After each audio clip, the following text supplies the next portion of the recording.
تو عثمان رضی اللہ تعالیٰ عنہ دہشت گردوں نے آج کی زبان میں گھیرے میں لے لیا، تو صحابہ نے آ کے عرض کی کہ آپ اجازت دیں ہم ان کے خلاف لڑتے ہیں۔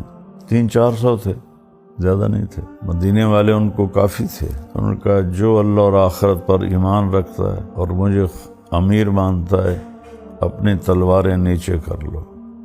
میں نہیں چاہتا ہوں کہ میں امت محمد میں وہ پہلا بنوں جس کی وجہ سے امت آپس میں لڑی ہو۔ موت نظر آ رہی تھی۔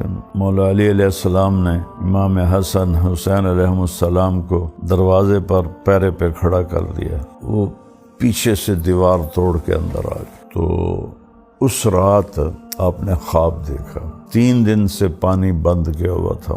دیکھا کہ ابو بکر، عمر اور اللہ کے نبی کمرے کی کھڑکی میں کھڑے ہیں اور کہہ رہے ہیں عثمان تیرا پانی بند کر دیا ہے، کا ہاتھ آگے کرو۔ انہوں نے ایسے ہاتھ کی تو آپ نے ڈول سے پانی ڈالا، تو آپ نے پینا شروع کیا۔ پیتے پیتے کہتے میرا پورا میری پسلیاں نکل آئیں۔ پھر آپ نے فرمایا عثمان کیا چاہتے ہو، تمہاری مدد بھیج دوں یا آج روزہ میرے پاس افطار کرو گے؟ انہوں نے کہا جی نہیں، مجھے مدد نہیں چاہیے، میں روزہ آپ کے پاس افطار کرنا چاہتا ہوں۔ ٹھیک۔